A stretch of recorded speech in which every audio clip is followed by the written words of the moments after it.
Muy pero muy buen domingo, ¿qué tal? ¿Cómo les va? Les damos la bienvenida a este nuevo programa de La Letra Chica. Jorge Temponi, ¿cómo andás? Muy bien, dispuesto a compartir otra noche en vivo con 3 bloques, 3 temas. Hay de todo. Empezaremos conversando con el gran Claudio Invernizzi, siempre es un placer charlar con él. Hablaremos de varias cosas, de batalla cultural, ese término que está muy en boga y vigente, también de comunicación en estos tiempos, de redes sociales, de campañas electorales, de medios públicos y allí donde la conversación nos lleve. Y con Ana Laura Pérez vamos a estar conversando sobre lo que fueron las diversas amenazas que se recibieron esta semana, tanto a centros educativos como comerciales. Hoy incluso, ¿qué es lo que hay detrás de esto? ¿Qué antecedentes hay en el mundo y qué rol juegan también las redes sociales? En el tercer y último bloque, estaremos conversando sobre carne en nuestro país. La industria cárnica, los frigoríficos, que están viviendo un muy buen momento de faena y de precios. Sin embargo, hay preguntas sobre la mesa. ¿Cómo se explica que en ese contexto 1 de cada 5 trabajadores esté en seguro de paro? Por otra parte, ¿qué implica la concentración de gran parte del negocio en pocas manos a nivel económico y de soberanía? Empezó La Letra Chica.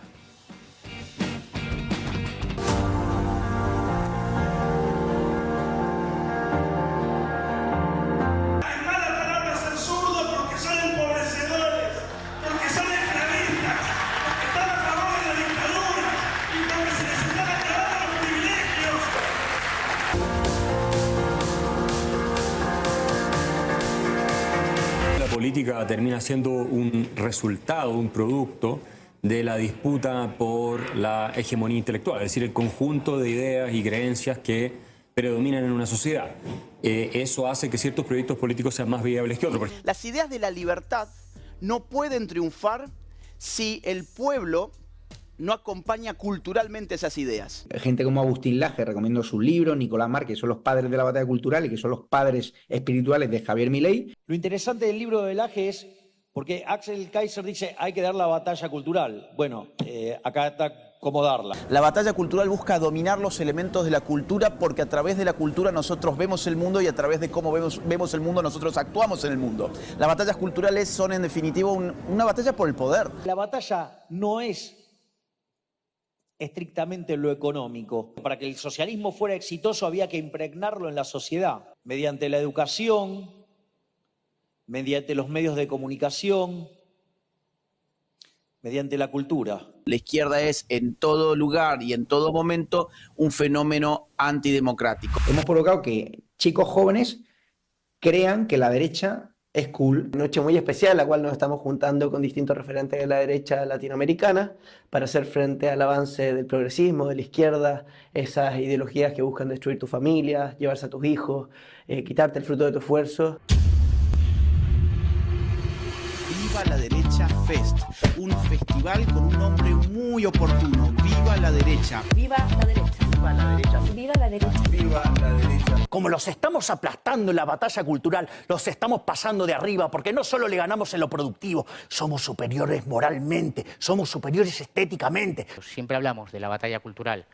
A mí me gustaría dar un paso y yo creo que tenemos que empezar a hablar de la batalla espiritual, porque lo que nosotros estamos defendiendo es el espíritu frente a la materia, el orden frente a la barbarie y la civilización frente al caos.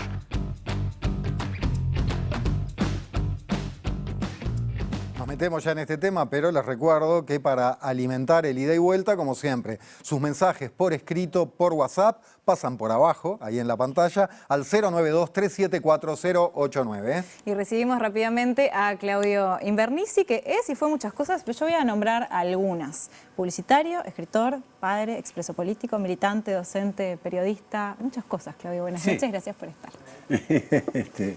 Sí. Muchas gracias por haberme invitado y veo que arrancamos arriba, ¿no? Depende de qué se entienda por arriba. Bueno, no sé. Con arriba, fuerza, es un tema fuerte. Bueno, casi tormentoso te diría, ¿no? Porque uno antes pensaba en Gramsci con el término, pero de repente ahora se piensa en otras cosas. Sí. ¿Cómo lo ves? Bueno, en realidad el término fue un término acuñado por Gramsci, el término de la batalla cultural nace de él. La derecha lo que hace es apropiarse de esa definición desde los escritos de la cárcel, que fueron donde Gramsci hizo ese análisis. En realidad digamos, bastante definitivos en términos de el acercamiento a darle visibilidad a unas necesidades sociales para la transformación del mundo. Ahora resulta que daría la impresión de que vuelven a usarlo, pero transformarlo para transformar el mundo desde la vereda opuesta. Parecería no, lo vuelven a usar. Lo toman de Gramsci y le hacen una resignificación que, bueno, que creo que tiene un sentido, A ver, acá hay varias cosas cuando hablamos de cultura, por lo tanto hablar de batalla cultural supone un montón de cosas. Hay un inglés que hizo 167 definiciones de la palabra cultura. Por lo tanto, estamos navegando en mares múltiples y llenos de estímulos y llenos de definiciones que pueden hacernos interpretar de una u otra manera esto que es la batalla cultural. Hace poco tiempo, en una convocatoria que hizo el consejero Julián Mazzoni sobre el tema de la educación y la cultura, hablábamos de justamente el vaciamiento cultural referido a otra cosa que tiene que ver con esto otro que es y que nos enfrenta, digamos, a una especie de gran cambio civilizatorio, por llamarlo de alguna manera. Cuando hablábamos del vaciamiento cultural, a lo que referíamos era concretamente a una pérdida del blindaje que la cultura, en su sentido y su acepción más antropológica, no necesariamente la cultura entendida en la perspectiva del arte, en fin, del teatro, de la plástica. Hay una cultura para la sociología, hay una cultura, en fin, muchas definiciones. Pero veámoslo en una perspectiva antropológica, se pierde el blindaje de una sociedad, de una comunidad, se empieza a filtrar. El blindaje no es proteger a esa comunidad de los intercambios culturales que terminan enriqueciendo. La cultura es, bueno, en fin, un mar en movimiento, la cultura es transformación permanente también.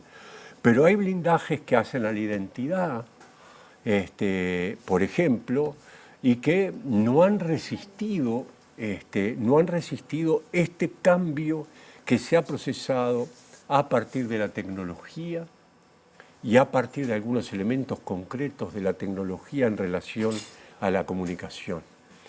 Entonces, ahí tenemos un tema con la cultura, que es el vaciamiento cultural. Por ejemplo, pensando en nuestro país, la gran pregunta es, nuestra gran preocupación por la educación, ¿no debería haber empezado por una gran preocupación por la cultura? Siendo la educación también parte de la cultura, y no la cultura parte de la educación. Por ejemplo, es un desafío para pensar. Y bueno, entonces cuando se habla del cambio cultural, aquí de lo que se está hablando, en este sentido antropológico, tiene que ver con un cambio, político, con un cambio de valores, con un cambio en la percepción de la realidad.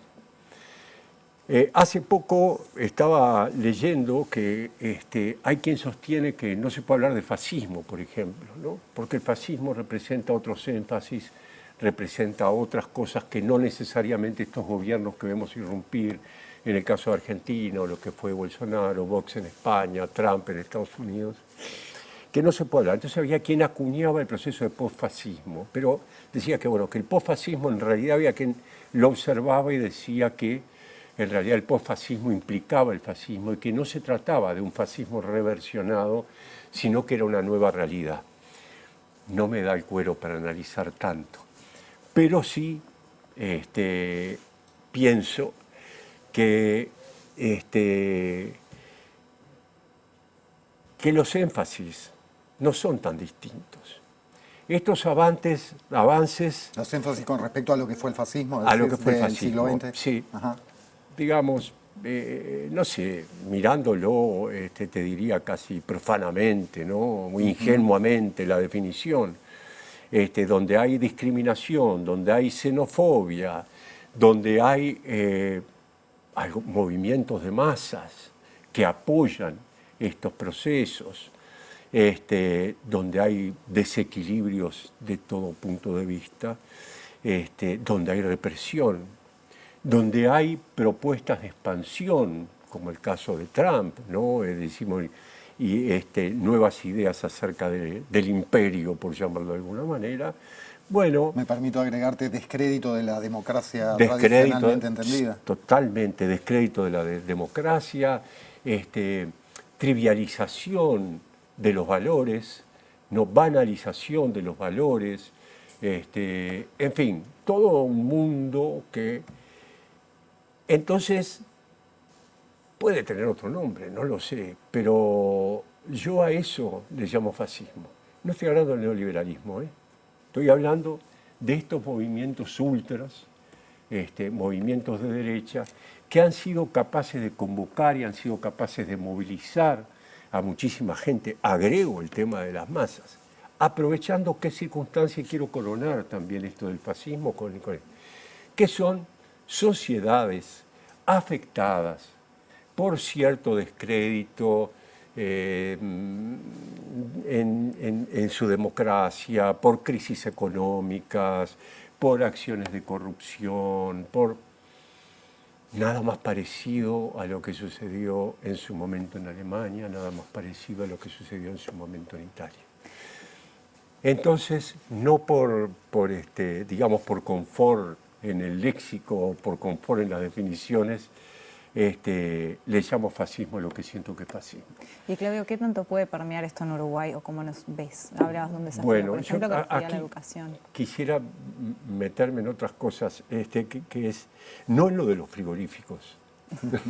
Es un chiste interno, digo, porque no, interno, pero se puede compartir. Hoy, en los avances en X de la letra chica, decía, viene a charlar Claudio Invernici, hablaremos de batalla cultural, papá, y después seguían los otros temas. Claro. Y yo dije, entonces se hablaba también de los frigoríficos y Claudio comentó, miren, yo de los frigoríficos puedo hablar de los asados de tira que comparto con mis amigos. No te preocupes, eso es otro tema con otra gente. A ver, con respecto a eso, hay un tema muy importante que es cómo han sabido, o sea, hay otras cosas en todo esto que también afectan claramente. El poder económico ha estado siempre de alguna manera oculto entre las bambalinas del poder político. Hoy no lo está más. Hoy Elon Musk tiene una oficina en la Casa Blanca, aparece incluso con su hijo arriba de los hombres, hacen fiestistas donde todo el poder económico del mundo está concentrado, ya sea Zuckerberg, ya sea Bezos, ya sea el que sea, está allí exponiendo su opción, digamos. Y aquí quiero entrar al tema de la tecnología y de las redes en el sentido de qué función han cumplido en todo este proceso. Porque entre la gente que llama a esto, que no quiere llamar posfascismo, que quiere identificarlo con procesos de rebelión. Estos procesos de rebelión que convocan a jóvenes, etcétera, etcétera, ¿no? La cantidad de jóvenes que decían, no, porque Milei quiere cambiar esto, porque Milei quiere decir, encontraron un lenguaje. Canalizaron la bronca, canalizaron la inquietud, ¿no? Canalizaron los niveles de confrontación que puede suponer la adolescencia cuando va a acercarse al mundo de los mayores y dice esto que han hecho ustedes es una porquería, ¿no? Entonces también lo afinan con el tema de la rebelión y de la rebeldía y bueno, ellos han hecho un uso de las redes, se han metido en los streamers. Hoy el mundo de la televisión está y seguirá estando, ese es otro tema, lo hablamos en otra letra chica si quieren, digamos, está sometido. La Argentina, por ejemplo, ha caído un 50% el rating en relación a, general, en relación a 20 años atrás, ¿no? Entonces, ¿qué es lo que está pasando con el nuevo público, digamos? Bueno, el nuevo público está siguiendo esto de los streamers que todavía no está claro cómo funciona, ¿no? Si es un talk radio o es ¿no? O es una televisión montada de otra manera sin la necesidad del estudio, en fin, todavía se está descubriendo. Con una agravante, los programas que más permean en nuestro país son los argentinos de streaming, no son los programas uruguayos. Digo esto pensando que vivimos en un mundo en el cual se suben por minuto a las redes algo así como 97 millones de imágenes, YouTube registra no sé cuántos millones, 14 millones de ingresos también en tiempo. Es decir, estamos en un mundo que ha cambiado y que ha cambiado el nivel del vínculo entre los emisores, receptores, en fin, todo esto, ¿no? Y bueno, en ese marco aparecen estos señores haciendo un uso de esta gente, particularmente que hace contacto con la gente más joven. Y ahí estuvo más rápida estas nuevas formas de derecha, o como tú quieras llamarlo, que la izquierda se quedó un poco atrás en abrazar las nuevas formas de comunicación. Bueno, Twitter ha sido un caldo de derecha histórico, ¿no? De derecha y bueno...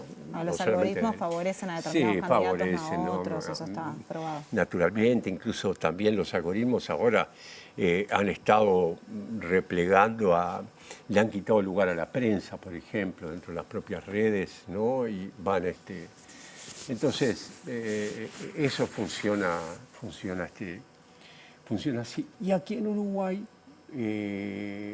vos podés tener casos. Alguien me comentó que parece que este evento... La Nueva Derecha Fest. Alguien se llama Wilmar, por razones que vienen al caso. Sí. En homenaje a Wilmar Cabrera. Wilmar Umpierre, nuestro productor. Ahí está. Que aparentemente ya había un montón de gente inscrita o entradas vendidas, etcétera, para Si hoy nos fijamos, cada entrada salía, al menos hoy, porque a veces van variando los precios según qué tantas ventas tienen o no, al menos eso pasó en Argentina, salían 1.650 pesos. Bueno. Y eso habla. Entonces, a tu pregunta, ¿qué puede pasar acá en Uruguay? Es evidente que nuestra cultura política es una cultura diferente. Los grandes partidos políticos son partidos, digamos, que siguen en un vínculo estrecho con la democracia, con el republicanismo, ¿no? Que siguen tomando, digamos, de nuestra tradición histórica, democrática, los mejores usos. A veces se le va la mano a uno, se le va la mano a otro, pero eso sigue sucediendo. Y las propuestas de derecha extremas no han surgido con la misma fuerza que en otros lugares. Pero bueno, yo era muy niño, pero cuando llegó la dictadura había gente que decía, eso acá no va a pasar. Entonces yo creo que de ahí que sea tan importante el blindaje cultural, no las hegemonías culturales, sino el blindaje. Cuando hablamos de la cultura antropológica también hablamos de la cultura democrática. ¿Blindar qué? ¿Blindar qué? Blindar esa cultura democrática que tenemos, ¿no? Me parece clave. ¿Sabés que veo un inconveniente? No descubro nada con esto, ¿no? En la cultura democrática y en el diálogo, que es la necesidad de inmediatez, de ir mirando cosas y de que tratar de llegar en 2 frases, en 20 segundos, porque si no ya te cambiaron y ya... Ojo, los espacios de charlar más en profundidad siguen siendo valorados y bueno, acá estamos, existimos, como tanto, no nos vamos a colgar esa cocarda nosotros, pero también es verdad que esa inmediatez a veces llega a una simplificación de conceptos que llega más a la descalificación del otro rápidamente, como el culpable de todos los males de la sociedad y cuesta un poco más compartir contenidos complejos, grises, decir, bueno, sí, pero capaz que un poco de razón tenés, y ¿no? Los tiempos. Bueno, vos también por tu experiencia sabés mucho de esto. No. ¿Qué hacemos con eso? No sé mucho, pero... pero de la publicidad, de llegar rápido. En realidad yo te voy a decir que el problema para mí no radica en eso. Porque nosotros cuando andamos en las redes sentimos que estamos asistiendo a formas de violencia inusitadas. Sí. Porque la gente se putea en las redes, porque la gente recurre a la palabra, siempre la palabra cuando no es frontal, cuando es escrita, es más permisiva con el disparate, es más permisiva con la descalificación. Políticos, Claudio, perdón, pero incluidos No solamente políticos. ¿no? Pero lo ves en el políticos. fútbol, lo ves en el fútbol. Claro. Y aquí en lo que tú decís, a veces nos horrorizamos de quienes tienen la responsabilidad de blindar la cultura democrática, sean los portadores de los insultos y de las chanzas y de las barbaridades más fuertes que se suceden en Twitter. Bueno, yo creo que el problema no está en los tiempos, aunque sí es verdad eso. Ahora vemos lo de los tiempos, sí tenemos tiempo. Pero ahora te digo que no, y es una contradicción. No, podemos no tenerlo. No. Que es lo siguiente. El problema está en la cantidad de gente que asistimos a esas rencillas, en el público amplificado que tienen las redes. Este país vivió violencias políticas infinitamente mayores a las violencias que se generan en redes.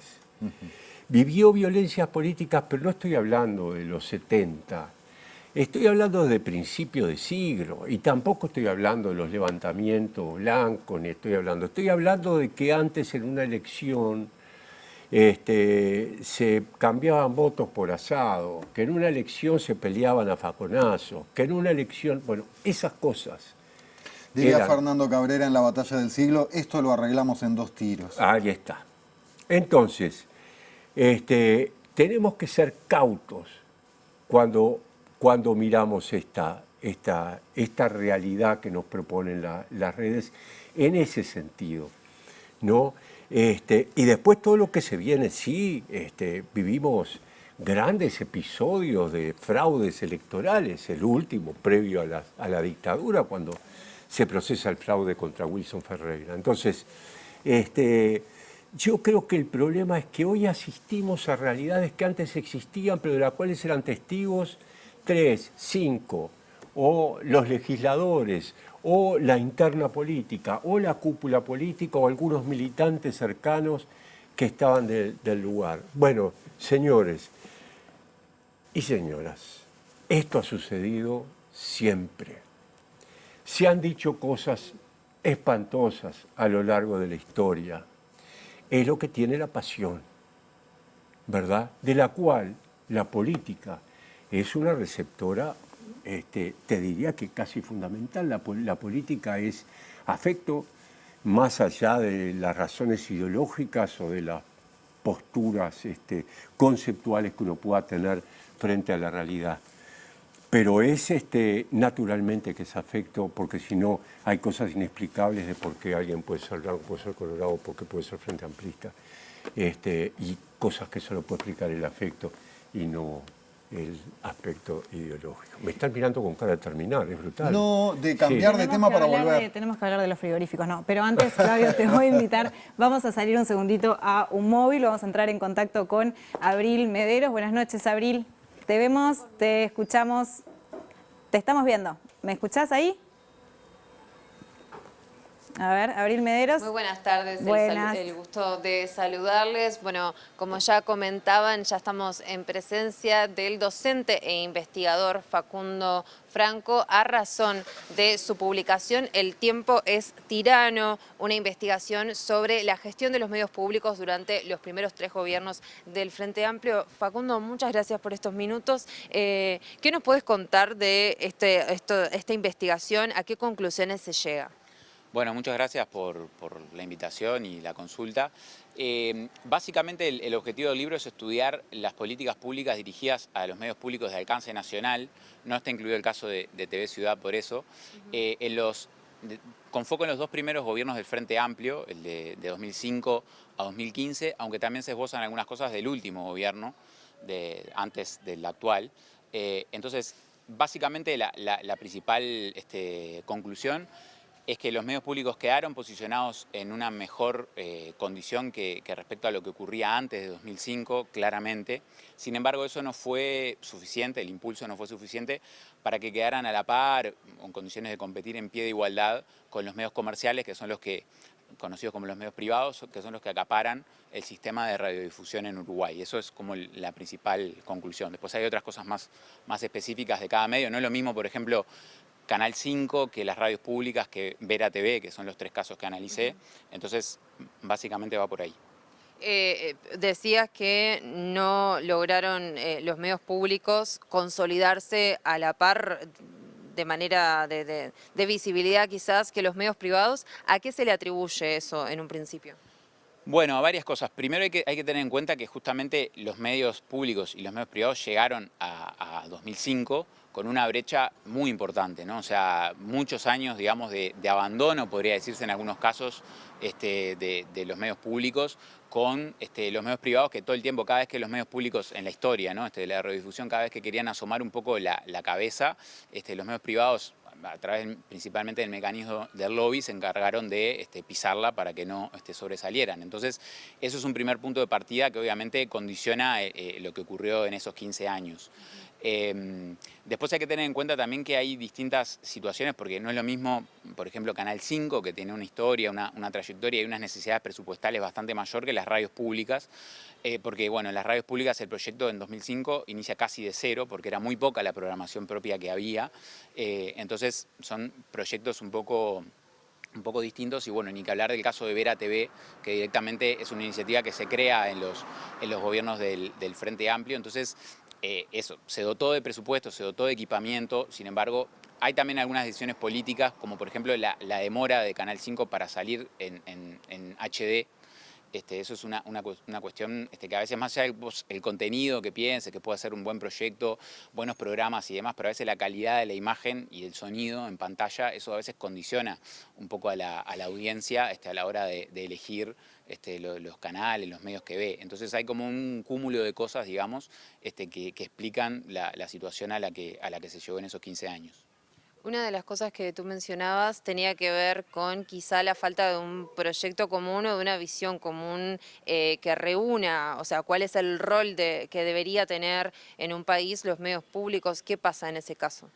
Sí, exactamente. Hay en esos 15 años, y creo que también en los últimos 5 años, hubo mucha falta, por ejemplo, de sinergia, ¿no? Entre los distintos medios públicos. Si bien se aspiró muy claramente en 2005 a generar proyectos, en el caso de tanto de Canal 5 como de las radios públicas, no en todos los casos hubo cambios de autoridades, dependieron mucho de esos proyectos después de las personas que efectivamente estuvieron en los puestos de dirección de los canales. En las radios hubo mayor continuidad, hubo ahí la figura de Sergio Sacomani, que fue bueno, como la precursora de ese proyecto. Después Sergio Sacomani lamentablemente falleció, quedó, digamos, una persona en su lugar que de alguna manera continuó ese proyecto.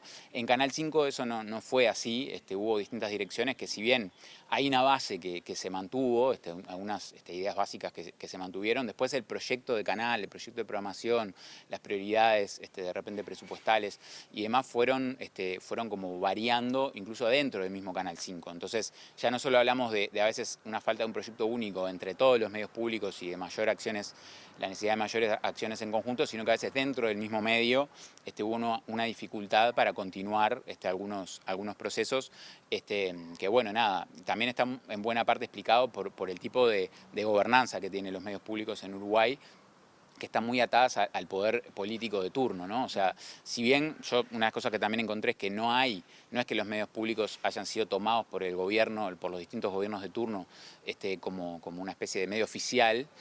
Bueno, hay de hecho los trabajadores bregan en su gran mayoría por tener independencia, por poder trabajar de una manera libre, y eso me parece que es también una cosa a reconocer importante, pero las propias estructuras de gobernanza que tienen los medios públicos muchas veces no favorecen que eso después se continúe en el tiempo porque cambia la dirección. Y bueno, y no hay algo que garantice ahí que el proyecto se continúe. Siempre que hay una dirección distinta, obviamente cada uno tiene énfasis distintos, ¿no? Pero por lo menos que la base del proyecto se mantenga, se continúe y se siga como desarrollando y potenciando. Me parece interesante eso que comentás, te lo iba a consultar, pero ¿de dónde surge esta conclusión o cuáles son los elementos que llevan a concluir que no hay injerencia por parte de los gobiernos en los medios públicos, que es una cosa que suele estar en discusión, incluso en este canal, en TV Ciudad, más allá de que no forma parte de tu investigación en este caso, pero que son discusiones que se dan en el ámbito público? Bueno, sí han habido intentos. A veces lo que pasa con los medios públicos, lamentablemente, es que son noticias cuando hay una mala noticia que dar, ¿no? Entonces, han habido algunos intentos de injerencia o de presiones de autoridades políticas de distinto tipo. Creo yo que ahí lo que explica que eso no se haya trasladado tan marcadamente a la pantalla o al dial, bueno, tiene que ver con esto que decía, con primero los trabajadores, ¿no? Los trabajadores a través de los sindicatos de trabajadores en general siempre tienden a defender la autonomía del medio público y la libertad de prensa, digamos, en su trabajo. Y bueno, después hay también otras cuestiones que creo yo que es importante mencionarlas, que tampoco hay un interés muy grande por parte del poder político en los medios públicos, no lo ha habido, ¿no? Eso quizás hay quienes dicen que se explica también porque en general los gobernantes de turno han tenido cubiertas sus necesidades comunicacionales en los medios oficiales, como por ejemplo que el gobierno los tiene, a través de medios digitales principalmente, y también a través de los medios comerciales, ¿no? Esa llegada a la ciudadanía la han tenido cubierta a través de otros medios y por eso no hubo tampoco una intención de que los medios se transformaran en un medio oficialista abiertamente, ¿no? Entonces son también de vuelta un cúmulo de situaciones que creo que explican esa no captura de los medios públicos como medios oficiales. De hecho, hasta ni en la propia dictadura los medios públicos fueron un medio oficial o muy distintos a lo que salía en los medios de comunicación comerciales, ¿no? Obviamente que había restricciones y el gobierno ahí sí marcaba fuertemente lo que los medios podían publicar, pero no hubo un indiferencial en el caso de decir la dictadura tomó al Canal 5 como su medio principal de difusión, lo hizo a través de otros mecanismos. ¿Esto es una particularidad uruguaya o suele ocurrir que los medios públicos en general no puedan competir en términos de programación o en términos de visualización que los privados? No es una particularidad uruguaya, yo diría que sí es una particularidad de la región de América Latina, en donde los medios comerciales claramente, salvo en el caso de Chile, en donde sí han habido medios públicos fuertes y con capacidad de competir, incluso a veces de marcar agenda ante los medios comerciales, que se explica eso por la matriz de cómo se gestó el sistema de radiodifusión en América Latina, en donde si bien acá en Uruguay es curioso que las radios públicas fueron las primeras en empezar a emitir, allá en la década del 30, si mal no recuerdo, después los medios comerciales, de vuelta a través del lobby y de principalmente la creación de ANDEU, la gremial de medios como un actor también muy importante y con mucha fortaleza, ha logrado ir marcando esa supremacía, ¿no? Ir como dominando un poco la escena y cortándole la posibilidad de mayor inversión, de tener una programación más interesante también a los medios públicos. Entonces es una larga historia que no es únicamente Uruguay, en la región hay bastante de eso, de vuelta con la excepción de Chile, que contrasta muy claramente y muy marcadamente, por ejemplo, con el caso europeo, en donde los medios públicos son por excelencia el medio que durante muchas décadas la ciudadanía consumió y los más fuertes, ¿no? Pensando en el contexto de cambio de administración, vuelve un gobierno progresista al país, ¿qué evaluación se hace de las modificaciones a la Ley de Servicios de Comunicación Audiovisual con respecto a los medios públicos, pero más en términos generales también? Y en todo caso, ¿qué es lo que debería abordarse para tener un buen sistema de medios públicos en materia legislativa? Bueno, yo creo que lo primero es aplicar la Ley de Servicios de Comunicación Audiovisual. Justo el capítulo de medios públicos, en otros capítulos ha habido mayores discordancias, mayores polémicas públicas. En el capítulo sobre medios públicos no han habido grandes objeciones de las distintas oposiciones en su momento. Los partidos, digamos, que hoy integran la coalición multicolor o republicana y el Frente Amplio, cuando ofició de oposición, no se opusieron de una forma muy marcada a lo que dice el capítulo de medios públicos en las dos leyes, ¿no? En la de 2014 y en la que sancionó el gobierno el año pasado. Es curioso que justamente que no se haya aplicado nunca la creación de ese sistema de radiodifusión pública. Entonces eso sería lo primero, ¿no? Después sí podemos entrar a ver si el sistema de gobernanza que de alguna manera modificó levemente la ley del gobierno pasado, es el mejor. Yo creo que, bueno, como todo, no es la panacea, pero sí supone una mejoría o un grado mayor de descentralización y de autonomía para el funcionamiento de los medios públicos, que por ejemplo hoy con el SECAN, que es lo que está vigente. Entre paréntesis, ahí creo que es una buena señal que el actual gobierno haya por primera vez definido conformar el SECAN, ¿no? Como un directorio, ¿no? Porque hasta ahora lo que venía pasando era que los propios directores del canal y de radiodifusión eran el SECAN. Ahora se nombró también una vocal, digamos, para poder funcionar como un organismo colegiado, que eso yo creo que ya es un avance y una señal positiva. Debería ahora el gobierno y el Parlamento también ponerse de acuerdo si va a seguir por el camino del SECAN, que se creó por decreto en 2014, si mal no recuerdo, en el gobierno de Mujica y en el tramo final, o si va a ir por el sistema público de radiodifusión, que es lo que establece la Ley de Servicios de Comunicación Audiovisual. Muchas gracias, Facundo. Bueno, allí la palabra del docente e investigador de la Universidad de la República, Facundo Franco, en el marco de esta publicación, El tiempo es tirano, esta investigación sobre los medios públicos durante los gobiernos del Frente Amplio. Los saludo de vuelta. Muy bien, Abril, muchísimas gracias. Ahí Facundo ponía sobre la mesa, ¿no? Varios temas que tienen que ver con la pertinencia de los medios públicos, el rol, temas que sistemáticamente se vuelven a poner sobre la mesa, ¿no? Y se debaten. Claudio, tú estuviste al frente de Canal 5 entre 2009 y 2010. ¿Cómo ves esta cuestión de los medios públicos? Mira, lo primero, me gustaría hacer una precisión con respecto a lo que dijo Facundo, que recomiendo el libro, lo he visto, lo he leído, me parece que es un buen recorrido sobre el tema de los medios y que expresa, ya como él lo dijo acá, una preocupación concreta sobre ellos. Que tiene que ver con TV Ciudad, que también tiene alcance nacional, ¿no? Probablemente en el momento que él lo escribió no era así, pero hoy, a través de medios digitales, etcétera, TV Ciudad tiene acceso en distintas partes del país. Yo tengo una visión muy próxima, digamos, yo creo que no se ha resuelto el tema de los medios públicos. Se mejoró muchísimo con respecto a cómo los medios públicos estaban manejados. Hubo un momento de inflexión para la televisión pública que precisamente fue el nacimiento de TV Ciudad. TV Ciudad aportó un lenguaje diferente, con algunas inspiraciones regionales que le hicieron muchísimo bien al canal, transformó de alguna manera una idea que había sobre lo que debía ser la televisión pública. Estamos hablando del año 90 y pico, ¿no? Pero que eso ayudó para después las transformaciones que pudieran procesarse desde otra perspectiva y con otra mirada, con otra mirada me refiero justamente por su alcance nacional, por ser un canal aire, en fin, con las características que se le van a dar a Televisión Nacional o Canal 5, como se llama ahora, pero que fueron de inspiración para lograr mejorar el canal. El canal, particularmente, el tema de los medios públicos es de un profundo desinterés para la política. Lo dice Facundo de alguna manera o con otras palabras, yo puedo hacer cuando se vuelve necesario es cuando se lo usa porque sucedió algo a través de lo cual y por banda se puede castigar al gobierno de turno, o porque algún candidato o quien sea o algún político necesita un micrófono y necesita un poco de cámara.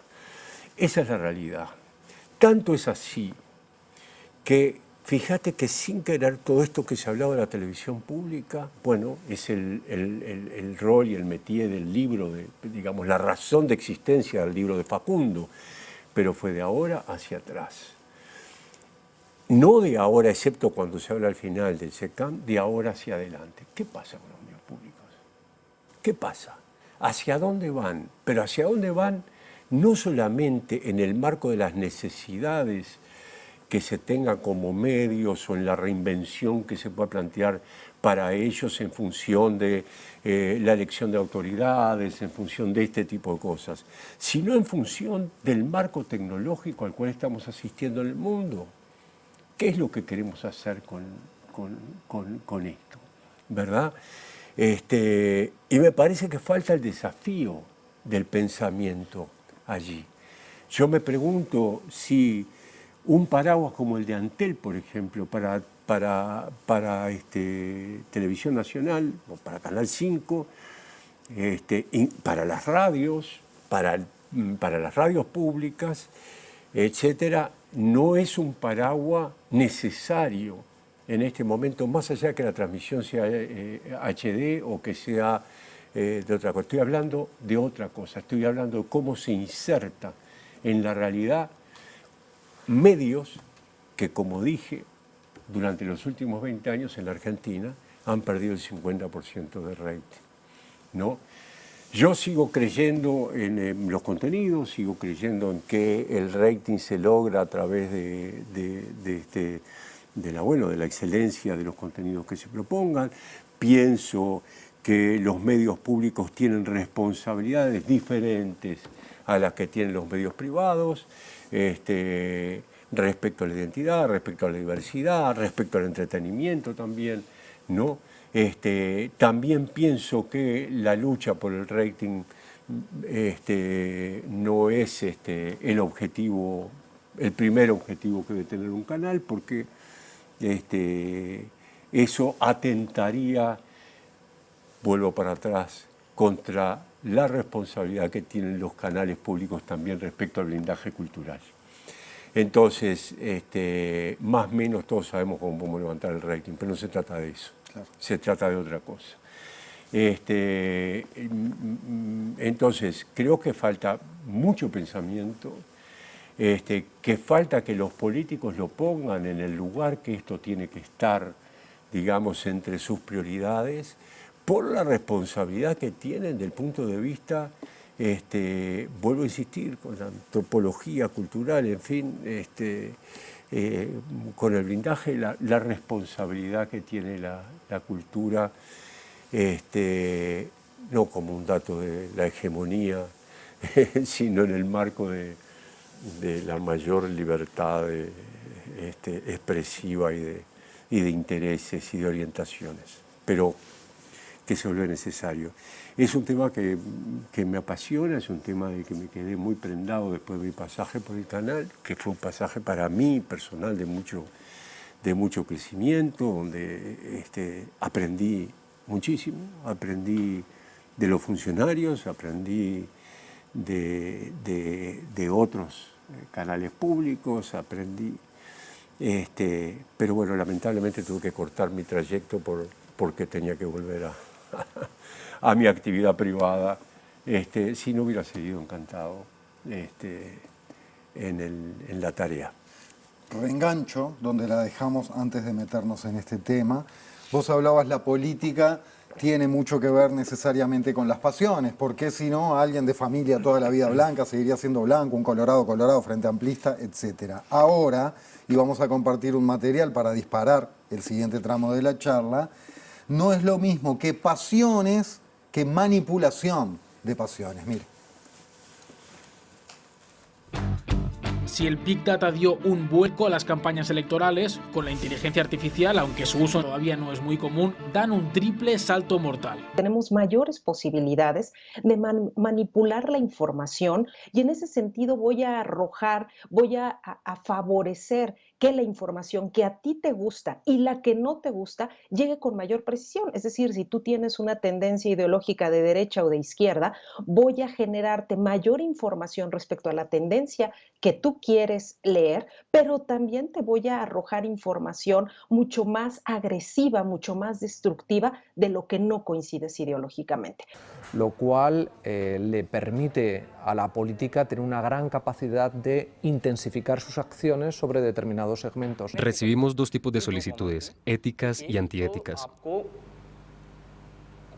En cuanto a las antiéticas, dos casos muy comunes son cuando uno utiliza la cara de su oponente en una imagen polémica y cuando utiliza la voz del oponente para ponerlo a decir lo que no ha dicho. Lo que está fuertemente invisibilizado del lado de las plataformas digitales es la capacidad de la misma plataforma a través de algoritmos de priorizar determinados contenidos, determinada información, determinadas noticias sobre otros. Una investigación de BuzzFeed concluye que las 20 noticias falsas más populares de los últimos 3 meses obtuvieron más de 1 millón de interacciones más en Facebook que las principales historias de medios como The New York Times, The Wall Street Journal o CNN. Creo que la IA, una de las cosas que fomenta es la democratización de la desinformación, que es, antes tú consumías ciertos medios que sabemos todos que de alguna forma te manipulaban. Ahora la IA va a permitir que todo el mundo pueda generar caos y ruido, lo que va a hacer que ya no te creas en ninguna fuente de información o que aprendas a seleccionar exactamente aquellas fuentes de información que en el tiempo no te fallen. Bueno, mucho para analizar, Claudio, pero imposible no pensar también, por ejemplo, acá en esta última campaña, ¿no?, de Uruguay, cuando Ignacio Álvarez hace una falsa entrevista con un Orsi ahí que no estaba, que no era Orsi, o en algunos comentarios de la senadora Graciela Bianchi diciendo, logré mi objetivo, era mentira, pero logré mi objetivo. Entonces, bueno, ¿cómo ves todo esto? Mezclando inteligencia artificial, intencionalidades, como decía ahí el propio profesional, pedidos éticos y pedidos antiéticos, pero bueno, funcionan y son exitosos. ¿Qué presente y qué futuro le ves a esto? Bueno, yo creo que en el fondo todo forma parte de lo mismo. Vivimos en un caos, no es novedad el caos, siempre hemos vivido un caos. Y siempre los desafíos han sido cómo los vamos a ordenar. Creo que estamos frente a un caos, que es un caos que en la historia no existió de esta magnitud, pero que vamos a encontrar la manera de ordenarlo de alguna manera. En los hechos, las noticias falsas no han sido obras de la inteligencia artificial. La inteligencia artificial lo que ha hecho ha sido perfeccionar de alguna manera o generar un poco más de ilusión en esas noticias que se dan. Por ejemplo, montar entrevistas, en fin, o hacer decir cosas que no se dicen. ¿No? Perfeccionar, diría, ¿no? Perfeccionar las noticias falsas. Me parecía tremendamente iluso lo de este muchacho que dijo recién que la inteligencia artificial iba a democratizar, ¿no? A democratizar la información. Y me parece iluso porque cuando se trata de medios de comunicación la gente puede intuir o puede saber cuál es la tendencia y tiene su propia... Porque también detrás de esto parece que estuviéramos hablando permanentemente de una manada irracional de 8.000 millones de humanos sobre la Tierra que no son capaces de pensar frente a las cosas que se les presentan, ¿no? Y somos todos unos guasos que nos van a estar mintiendo. No es así. No es así. Vamos a sacar una vez, vamos a sacar 2 veces, vamos a sacar 3. El tema es dónde encontramos la resistencia, dónde blindamos nuevamente. Por eso dije al principio, volvemos sobre lo mismo. ¿Dónde vamos a estar blindándonos? Y no es una ingenuidad esto que planteo. Realmente pienso que la capacidad del blindaje existe. No sé cuál es el camino, pero es necesario encontrarlo y hay mucha gente dispuesta a hacerla que también está vinculada a la tecnología. Entonces, bueno, se hará para poder identificar lo que es noticia falsa, lo que es noticia falsa. Se leerán y se seguirá incidiendo sobre en algunas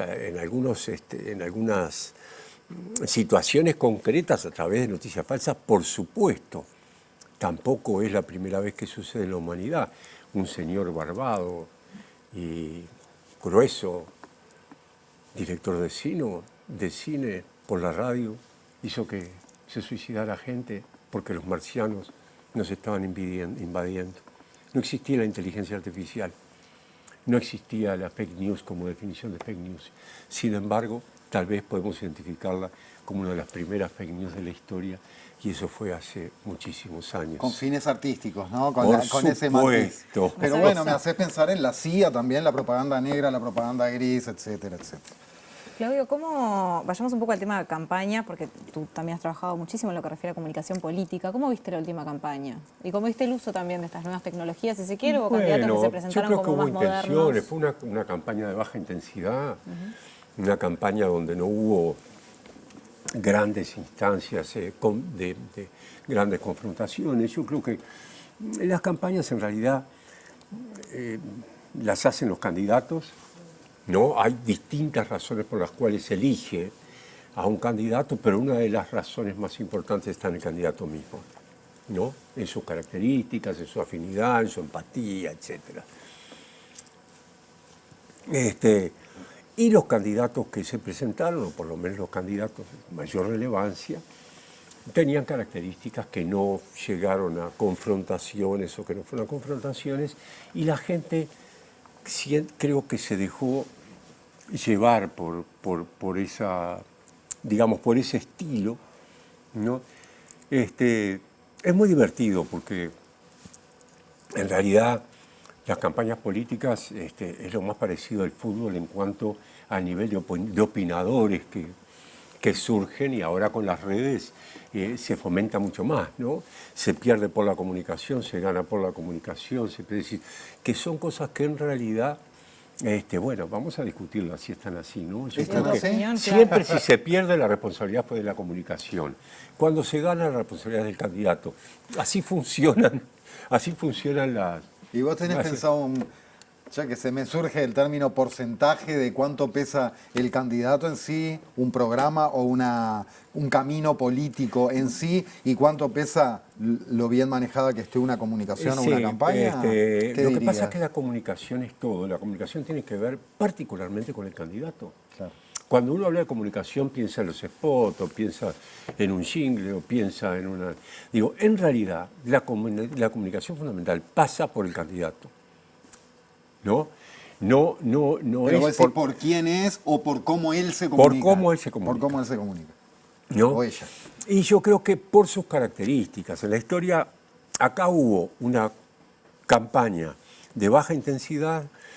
En un momento, yo creo que, por ejemplo, la campaña en este caso del Frente Amplio venía como muy, te diría, apagada, como muy ausente en la propia elección, y en un momento despertó en el rumbo que tenía que despertar.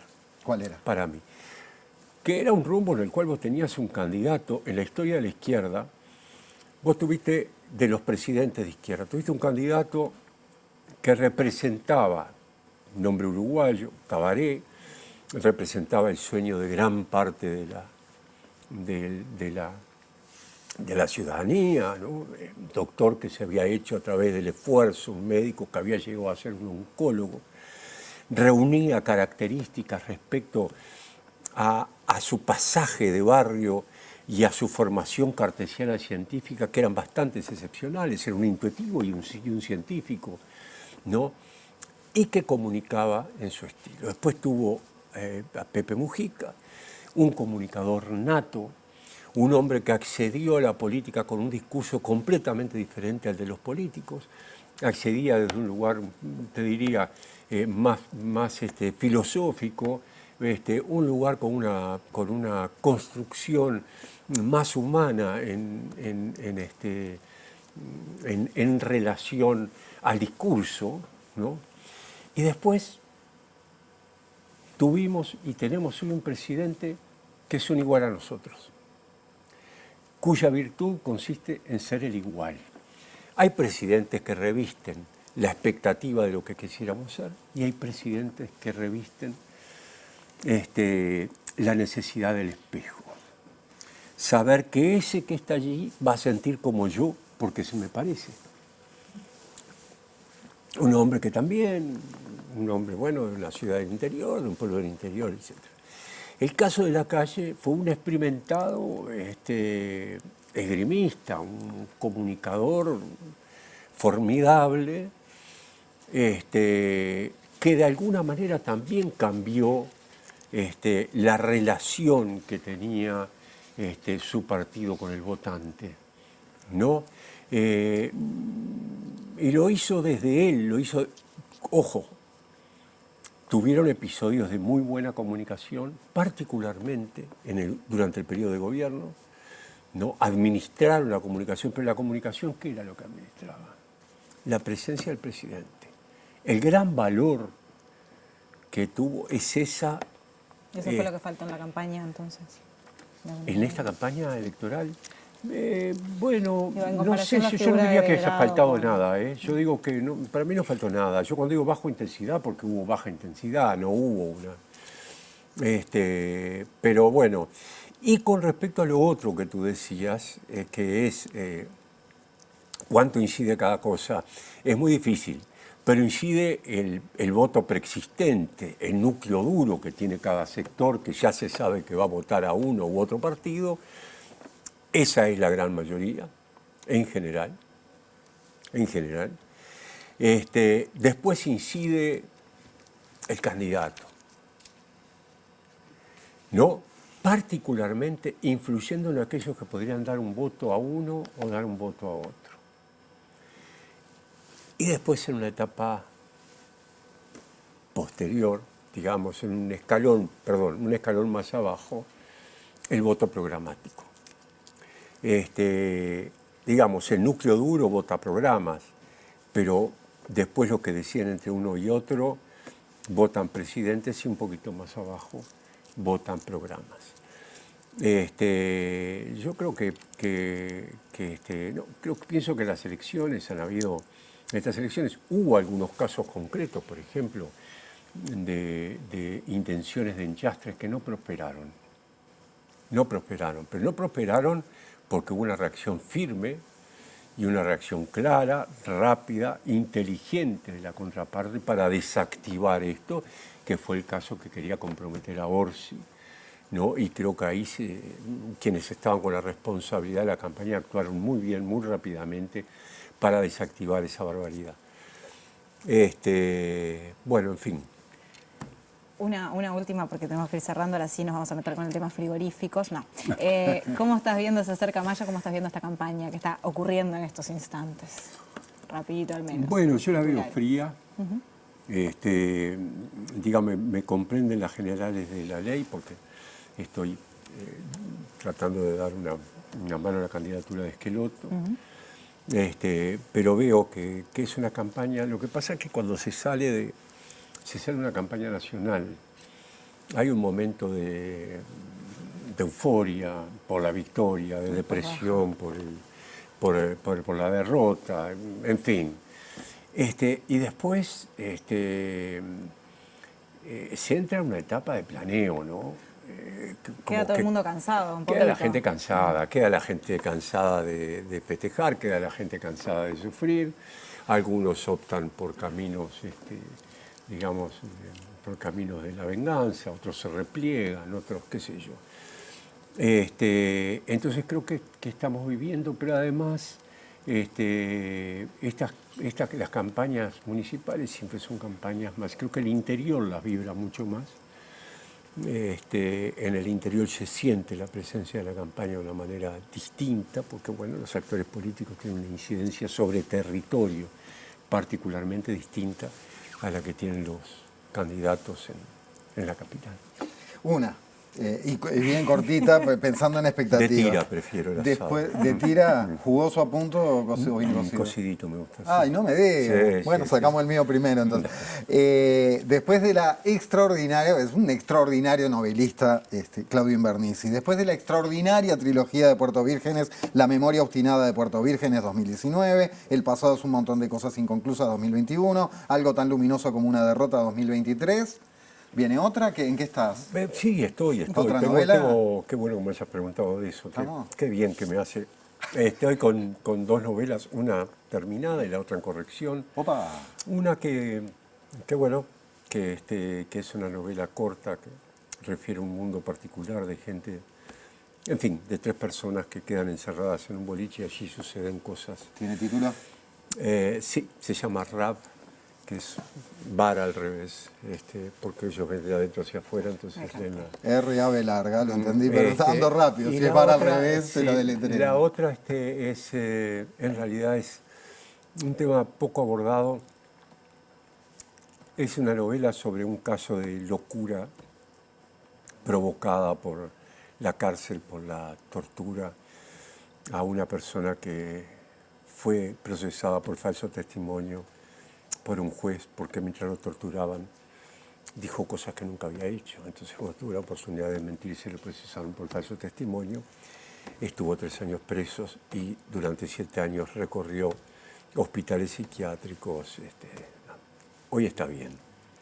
Te iba a preguntar eso, ¿inspirada en hechos reales? Está inspirada en hechos reales, pero es una novela que a veces le puede más la ficción. ¿Viste cómo es eso? Claro. ¿Tiene nombre? Sí. Se llama Ya ni siquiera miraba las puertas. Gracias, Claudio. Gracias a ustedes por la invitación. Nos reencontramos en cualquier momento. Bueno, quédense porque en el próximo bloque estaremos recibiendo a Ana Laura Pérez. Ya venimos.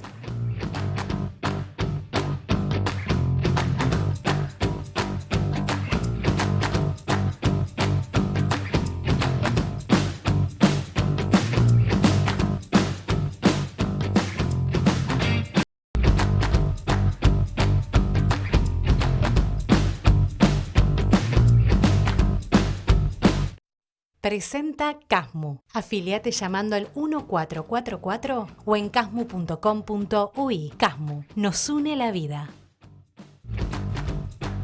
En estos últimos días han habido en algunos centros comerciales algunas amenazas de bomba, algún artefacto explosivo, han habido también en algunos liceos alguna situación similar. Inmediatamente que pienso eso y digo, esto en Uruguay no pasa, esto en Uruguay es imposible que esto pase, esto tiene que ver con la exageración de cómo se usan las redes, de cómo se viralizan los temas, de cómo reaccionan las autoridades ante amenazas que no están por ahí en el mapeo, ¿no? Pero por otro lado, después pienso, bueno, pero en Estados Unidos pasó, en Nueva Zelanda pasó. Se me plantea la duda de decir, esto es un disparate sin parangón, o decir, bueno, pero hay que prestarle atención. Entendemos que, y pedimos a la población que entienda de que la Policía Nacional está preocupada y abocada a la investigación. Confiamos en el Ministerio del Interior.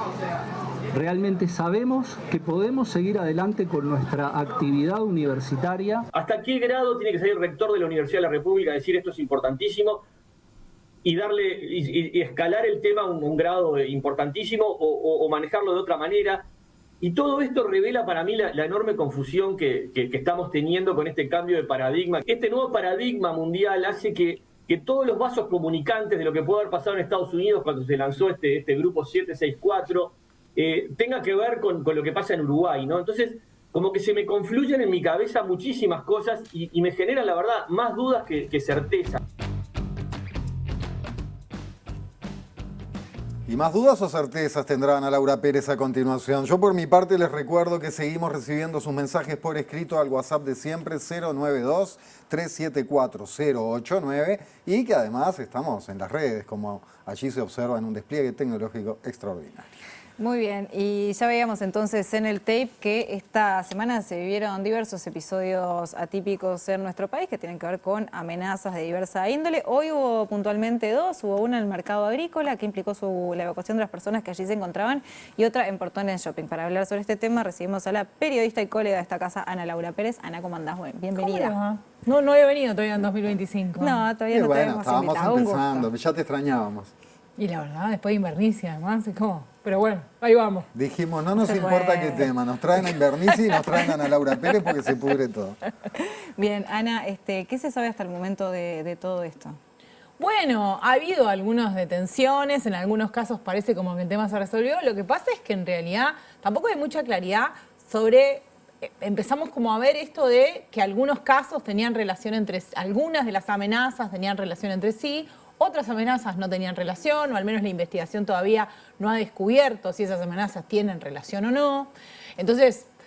Es difícil atar cabos ahí. Sí, y además, como siempre, la policía hay cosas que puede decir y cosas que no, y va manejando que no con comenté, cuidado. perdón, pero que también ocurrió esta semana y que fue bastante atípico, fueron diversos hackeos en páginas web, sea del gobierno o también, por ejemplo, no sé, Buquebus, y hoy todas las que eran .u.uy cayeron también a la tarde, ya están de vuelta, pero...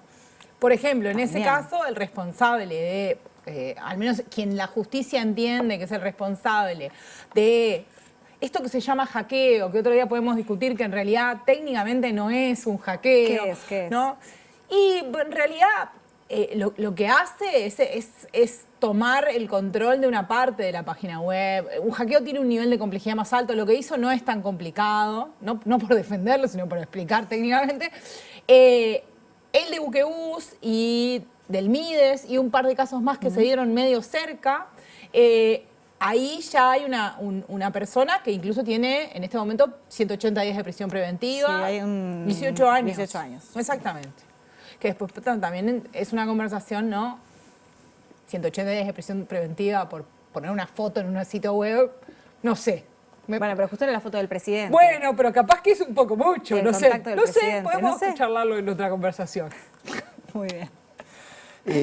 Bueno, en el mundo o en las ficciones internacionales vemos cosas de estas y en Uruguay, más allá de alguna amenaza de bomba o un liceo porque alguien no quería dar un examen, estoy siendo banal en el planteo, ustedes me entienden, no estábamos tan acostumbrados. Bueno, ¿cómo es en el mundo, más allá de las ficciones? ¿Son más comunes en la realidad estas cuestiones? En Uruguay hay muchas más amenazas de bomba de las que nosotros creemos. ¿Nos enteramos? Lo que pasa que normalmente lo que ocurre es que se producen una serie de, digamos, primero no sean tan seguidas, no sean de repente en lugares tan concurridos, en momentos tan clave, ni en series tan intensas. Y además lo que generó también fue una idea, yo creo que empezamos como a sentir cierta sensación de peligro. Antes nos parecía esto, ¿no? Ah, bueno, alguno llamó y no quiere venir. Igual, de todos modos, uno observa las imágenes de las evacuaciones y todavía nos falta como un sustito más. En ningún país donde, por ejemplo, de Europa o de Estados Unidos, la gente la evacúan por amenaza de bomba y se queda en la misma vereda. O sea, eso no, solo en Uruguay. riéndose. Quedaron mateando en la vereda en Uruguay. Había gente sentada en los escalones. O sea, ahí te das cuenta, digo, yo lo digo como en broma, pero hablándolo en serio, te das cuenta de los niveles de percepción de riesgo que hay, ¿no? A nivel de una cosa como esta. No tenemos, pasa como yo lo comparo con digamos, la tormenta que hubo en agosto, aquella vez que todos recordamos como muy intensamente, yo creo que ahí perdimos como la inocencia en términos de la naturaleza en Uruguay, no es tan buena ni tan tranquila como pensamos. Y en esto yo creo que, si bien no fue tan así, empezamos un camino de pérdida de la inocencia y es que el mundo está globalizado y ahora además este tipo de cosas operan de manera centralizada. Tú no precisas un grupo con un jefe, precisas una persona a la que desde otro punto del globo le expliquen cómo hacer algunas cosas y ya podés hacer determinados daños, ¿no? Entonces, ese es el riesgo. Te voy a hacer dos preguntas en una. por un lado, ¿qué móvil puede existir detrás de...? Son diversas amenazas, o sea, diferentes, personas diferentes detrás, pero ¿qué se supone que puede haber pasado? ¿Cuáles pueden ser las teorías? Y por otro lado, preguntarte también, el hecho de que ya una tomara notoriedad pública, ¿puede implicar que después existe una especie de efecto contagio? De ver tipo, llamaron y me dio la idea y yo voy y hago lo mismo atrás. No sé, yo estoy como, nada, no tengo pruebas ni elementos como probatorios, pero estoy convencida de que lo que se dio fue un efecto contagio, sí. Que no es que hay una coordinación detrás de una red que probablemente algunas de esas amenazas tienen niveles distintos de entidad o, por ejemplo, no es lo mismo, es una de las personas que ya fue, digamos, ya está en proceso de formalización, que no solo amenazó, sino que estaba presente durante el operativo, porque que fue la evacuación. Claro. Y además esta cosa que también vimos en muchas series, muchas veces de esta persona, por ejemplo, se muestra mucho en las series donde se muestran personas que incendian, ¿no? Que van a mirar, ¿no? Y parte del disfrute y del goce pasa por ver que todo esto que está pasando lo conseguí yo. Entonces ahí hay un objetivo, por ejemplo, que puede pasar por lastimar o no necesariamente, puede pasar por solamente ver ese despliegue que se produce. Sentir el poder de yo generé todo esto. Exactamente. Y además... Y acá entran también las redes y las nuevas tecnologías, es el registro de esto. El registro como una manera de, en ciertos grupos de pertenencia, en redes sociales o lo que sea, bueno, yo produje esto me da una jerarquía en un grupo de pertenencia, en un lugar determinado en redes donde hay gente parecida a mí o lo que fuera. Que este hombre, lo insólito además, fue que justamente dio una nota a un medio, a un informativo. O sea, salió hablando sobre lo que estaba pasando. Por eso, es como el manual de las series donde uno ve que vuelven el típico detective que dice, vuelven al lugar y hacen... Ahí lo que, digamos, yo no soy psicóloga ni nada, pero uno se puede pensar que lo que había era un deseo de llamar la atención, claramente, ¿no? Y pensando en lo que tú decías también de que hay casos que llegan a los medios, y no, este hombre, por ejemplo, también había amenazado anteriormente, había sido 2 centros de salud diferentes y eso no tomó estado público. Exacto. Para poner un ejemplo de que hay muchas veces que se denuncian cosas o pasan cosas que obviamente no llegan a los medios. No, y además cuando vos trabajás, por ejemplo, en lo que es la definición de noticia, desde el punto de vista teórico, por ejemplo, hay una característica y es que hay cosas que no son noticias, salvo que formen parte de una serie de episodios ocurridos antes. Entonces hay cosas que aisladas no quieren decir nada o tienen un tamaño en términos noticiosos, pero si forman parte de una serie, ganan otra notoriedad. Entonces, sí, en el momento en el que empieza a ver, hoy hubo de nuevo, y a pesar de que no pasó nada, está ocupando otra vez un lugar en los medios. También puede ser, en esto del efecto contagio, un llamado a, bueno, ¿qué pasa si llamo yo y lo hago? A ver qué pasa, ¿no? O de llamar la atención, porque ya a esta altura vemos qué consecuencias tiene, porque hasta hace unos días uno podía como creer ingenuamente que esto podía no tener consecuencias. Ahora, digamos, el arresto de ciertas personas lo que hace es mostrar, bueno, esto gratis no te sale, ¿no? Y así, sin embargo, vuelve a aparecer. También está en una tesis que no sé cuánto peso tiene la investigación actual de la policía, entiendo que bastante significativa, y que manifestó el exministro del Interior, Nicolás Martinelli, que también puede hacer, y en eso hay que darle cierta entidad, una manera de probar los sistemas de respuesta. Ahí se puede medir con un montón de cosas. Puede ser para eso, y yo agregaría otra cosa que no estuvo tanto sobre la mesa, que también sea como se hace, como hacen los magos, ¿no? Yo desvío la atención hacia acá, por ejemplo. Una cosa que desde el punto de vista estadística está estudiado, de hecho hay estudios en varias partes del mundo, en Uruguay también, es que aumentan los delitos en algunos barrios cuando, por ejemplo, hay un clásico de fútbol, porque la policía y la atención de los servicios de seguridad deriva hacia un lugar y entonces hay otras zonas que quedan más desguarecidas, con menos atención o mayores tiempos de respuesta o lo que fuere. También yo puedo estar intentando desviar la atención hacia una cosa determinada porque estoy pensando en hacer otra. Eso podría eventualmente ser algo que, pero no porque yo tenga elementos, sino podría ser algo que haga, por ejemplo, el narcotráfico, si tiene que mover determinadas cosas y yo quiero distraer para aquel lado, distraigo para allá y hago un movimiento de este lado. Puede haber un montón de cosas que están dentro de las cosas que la policía tiene que investigar en este proceso.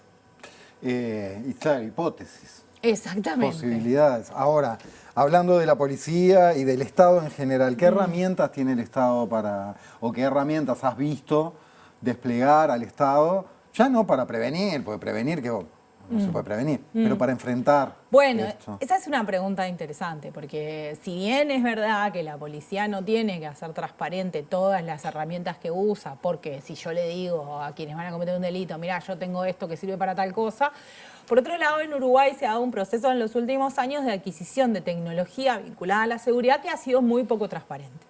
Organizaciones como ATISOC, por ejemplo, que se dedican a ese tipo de cosas, han hecho denuncias y han hecho pedidos de acceso a información que han derivado, o sea, se les ha negado al punto de terminar en la justicia esos pedidos, y la verdad que si bien han recibido respuesta una vez que llegaron a la justicia, la respuesta no ha sido de buena calidad.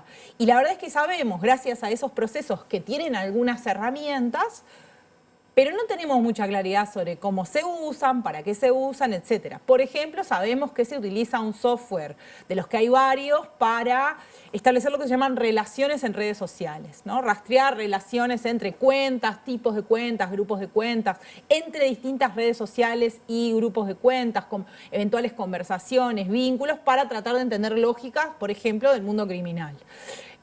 Pero ¿con quiénes se está usando? ¿De qué manera? ¿Con qué forma?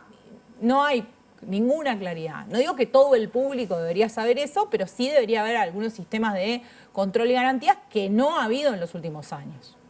Ana, en el mail de amenaza que se envió a la Universidad de la República, que fue con copia al Frente Amplio y al Partido Nacional, la persona que lo envió había puesto un link y manifestaba pertenecer a una organización extremista internacional que se llama 764. ¿Qué es lo que se sabe de esta organización? ¿Cuál es su origen? ¿Qué hacen? El link no funcionaba, ya lo habían bajado. Porque el link era un grupo de Telegram. Sí, te mandaba directo a un grupo de Telegram. Sí, entonces eso, después que si yo cierro el grupo, lo deshabilito, es como... sí, a ver, 764 es una organización. También empezar aclarando. ¿Es una organización? Bueno, empezar aclarando que en Internet no todo lo que parece es, ¿no? Y es muy difícil a veces establecer algunas definiciones. En el caso de 764 sí es verdad que el FBI ha hecho denuncias públicas y caracterizado... El 6 de marzo sacaron un comunicado advirtiendo, ¿no? Entonces, por eso digo, no es que es cualquier cosa, porque si no... presumimos no hubieran llegado a eso. Está sindicada como una organización que tiene por origen Rusia y los países vecinos, pero que se ha ido moviendo, porque de nuevo, todo es global, no va a ser global el delito. Y las características que tiene es que, y esto es lo que dice el comunicado del FBI, tiene un vínculo bastante fuerte con lo que tiene que ver con explotación sexual infantil, ¿no? Y ese tipo de delitos. Por eso está sindicado, porque es el tipo de delitos que en general generan mayores grados de alarma cuando tiene que ver con eso. Entonces sí, existe, es una organización. Yo creo que en ese mail hay varias cosas interesantes. Y es, quien escribió ese mail, si yo tuviera que apostar, digamos, no es una persona común y no sé si tiene la capacidad o la intención de cometer efectivamente esa masacre que dice que cometería, pero sí que si tuviera que apostar diría, y de nuevo no soy psicóloga, pero que es bastante seguidor de otras personas que pueden haber cometido eso, porque hace una serie de referencias, tanto en el texto del mail como en lo que aparece en la imagen. En la imagen aparece el número 764 escrito en balas. Eso es una referencia, digamos, hay un tipo de manifestación, incluso de tipo artístico, que se puede nombrar, tiene varias, pero se puede nombrar como edgy, que viene de edge, que quiere decir borde, ¿no? Que es como una manera de provocar a partir de generar, de hablar de temas tabú o de generar una reacción hasta física en el otro a partir de la creación de imágenes determinadas. Entonces se usa mucho, bueno, hay cuestiones de tipo sexual, pero sobre todo la muerte, la violencia, pero hay toda una rama de eso que podríamos llamarle manifestaciones artísticas, un poco extremas. Pero hay vínculos entre eso y la violencia. Entonces, digamos, no es menor no solo el número, sino que se te ocurra hacer un cartel. Estos grupos, por ejemplo, lo que hacen es, y hay en foros como 4chan o 8chan, escriben palabras con balas. Frases, palabras, etc. Entonces, el uso de eso no es que un día alguien se levantó y tuvo ganas de hacer eso, sino que en algún punto puede estar hablando de un mensaje que no todos podemos decodificar a gente en grupos determinados que sí lo puede decodificar. Porque muchos de estos episodios, de estos solitarios que atacan en otros países, de estas personas, en realidad lo que están haciendo es eso, comunicarse con otros que son como ellos. Son mensajes que emiten para otros que son como ellos. Se dan como valor, no sé, no se me ocurre una palabra mejor. Exacto, te da estatus a hacer este tipo de cosas. Entonces también a veces estos mensajes incluyen...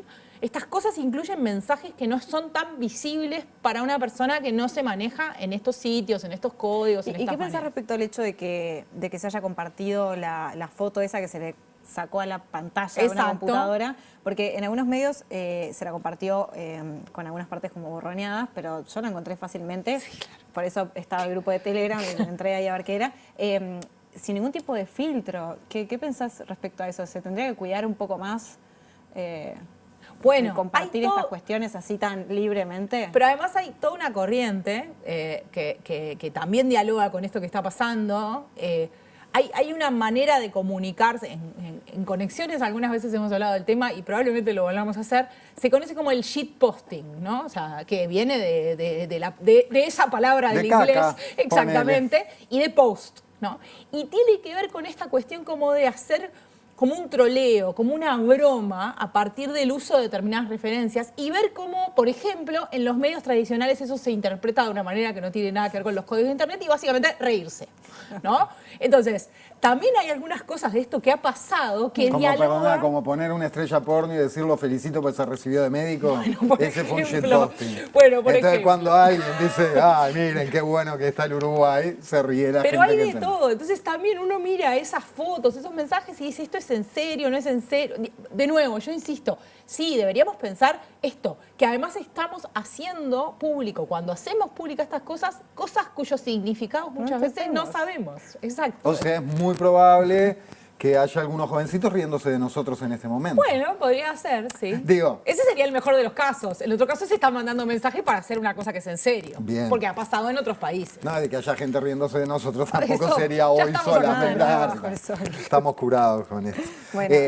Una frase sobre batalla cultural y nos vamos, ya que era el tema que hablábamos en el pasado bloque. Una frase no, medio minuto. Capaz que ya la comprometemos a invitarla de vuelta a Dale. la letra, Es un porque tema. el tema de las derechas y las redes y se va a venir esta derecha. Te maté, Es un tema que me parece apasionante. De hecho, en Conexiones vamos a hacer en algún momento. ¿Cuándo en arranca esta próxima Conexiones? Semana que viene.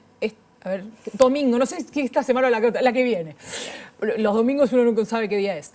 ¿En qué semana está? Pero ¿Cuándo va a estar? ¿Cuándo sale? Los viernes a las 21 horas. Perfecto. Y probablemente dediquemos, está todavía en proceso de producción ese programa, no lo grabamos todavía, pero un programa a la manósfera. Y es todo esto que estamos hablando de la batalla cultural dialoga profundamente con qué es la manósfera. Una cosa así, y ¿no? quiénes se reúnen. No, viene de man, de hombre. Es un lugar donde se juntan los hombres de verdad. Es Jorge, te mandamos a Jorge si querés. Y todo este movimiento de la batalla cultural dialoga también con esta especie de revival del hombre, del verdadero hombre, el que es proveedor, el que tiene físicamente la capacidad de fuerza y todo un montón de cosas, que también es un tema muy interesante que está cruzado con esto. Pero no es menor porque tiene que ver también con ir a desafiar, por ejemplo, a uno de los movimientos más importantes de los últimos años, que es el movimiento feminista. Claro que sí. Muy bien, Ana Laura Pérez, muchísimas gracias. Por como favor. siempre, entonces viernes, arranca nueva temporada de Conexiones, 21 horas acá por TV Ciudad. Van a ver a Anita como siempre. Nosotros seguimos con más Letra Chica en el próximo bloque. Ya venimos.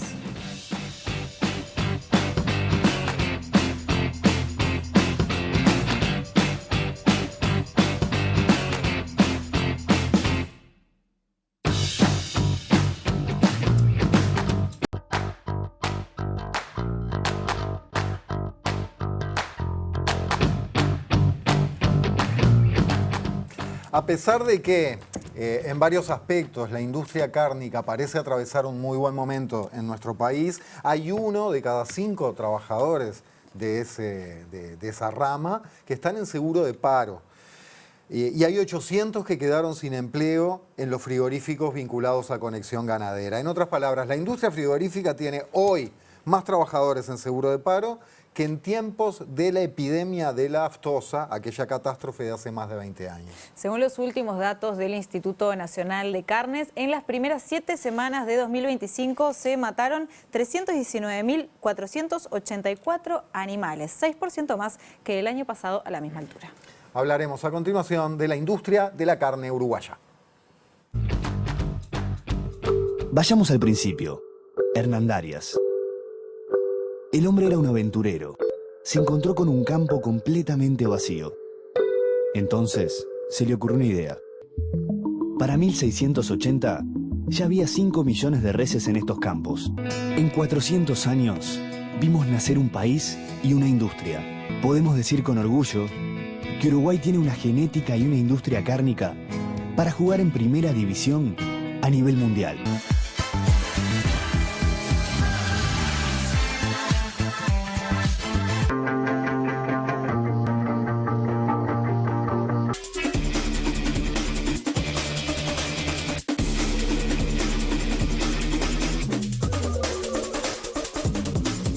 Es el producto o la cadena productiva y exportable más importante que tiene el país. Es también la actividad que se identifica más con nuestros rasgos culturales, porque se confunde con la propia identidad nacional. ¿Será por todo eso que se nos hincha el pecho de orgullo cuando nos damos cuenta de lo que tenemos?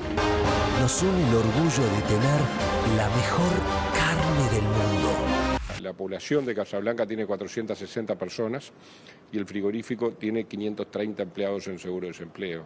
Hoy en día estaríamos más del 80% de los trabajadores en el seguro de paro. Hoy en día somos 531 trabajadores y bueno, quedarían con 80 y van a andar entre alrededor de entre 400 y 450 que van a ir al seguro de paro. El frigorífico Carlos Schneck ha anunciado el cierre de su actividad de faena, lo que representa un impacto significativo en el sector cárnico y en la plantilla de trabajadores. El frigorífico ovino Paso de los Toros, propiedad de Babidal Sociedad Anónima, cuyo principal accionista era Gustavo Basso, ha detenido sus actividades. La justicia uruguaya ha decretado el concurso de acreedores voluntarios para la empresa Somicar Sociedad Anónima, propietaria del frigorífico Frigosalto, que cesó sus operaciones a finales de diciembre de 2024. 150 trabajadores del frigorífico Daimán Meat en Salto están en seguro de paro desde el cierre de la planta hace 4 meses. Arenga que le dedique un aplauso